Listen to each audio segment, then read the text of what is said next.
So here we have the Mini Countryman on a 20 plate. I'm going to start off by hopping inside the car and running through some controls first of all. Okay, now that we're inside the car, we're going to start with the dials. On the left-hand side, we have the rev counter, we have the speedometer in the centre, and the fuel gauge on the right-hand side. Within the speedometer, we've got the trip computer, which includes the total miles for the car. They are 39,939. The information displayed above that can be changed by pressing a button on the end of the indicator stalk with various bits of trip computer, fuel economy information, or the digital readout for the speedometer that you see being displayed on there now. It'll also show you what gear the car is in. It's a manual. We're in neutral at the moment, as you can see.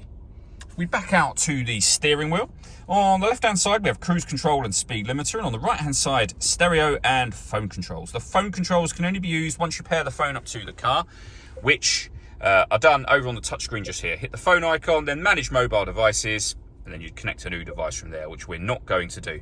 As I say, it's touchscreen, but you don't have to use the touchscreen. As you can see, you're able to use this dial. Far easier to use whilst you're driving along. You can rotate it, it moves up, down, left, right, and it obviously pushes down as well. You can also access certain menus from these buttons. We're on the main menu at the moment, so using the dial, if you want to listen to your music, go to media, radio, push the dial down.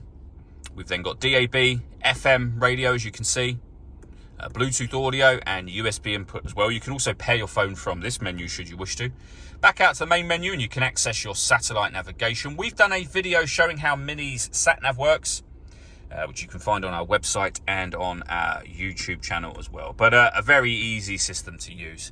We have the main volume for the stereo, and then below that, dual zone climate control. So you can adjust the passenger temperature, the driver temperature. You can increase and of course decrease the fan speed from here. You can determine what direction you'd like the air to be distributed in. And then when you're happy with those settings, your air conditioning is on at the minute. So that's off, back on again, or hit auto.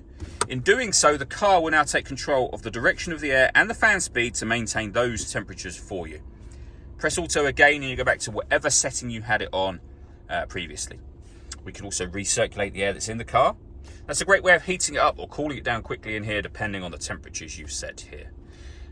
We then have heated driver and passenger seats, both of which have 3 separate heat settings each, as you can see. We can turn off our traction control, start and stop the engine. We can turn off the stop and start, which is a different thing altogether. This car is designed to cut out when it's stationary in traffic to save you fuel. That system is off when that light shows. And we can turn our parking sensors on and off as well. We have our 12-volt charging socket and USB input just there, and then a 6-speed manual gearbox. All that leaves me to say is thank you for taking the time to watch this video. If you'd like to come and see this ULEZ compliant car for yourself and have a test drive, please feel free to call either of our MJA sites. We'd love to hear from you soon.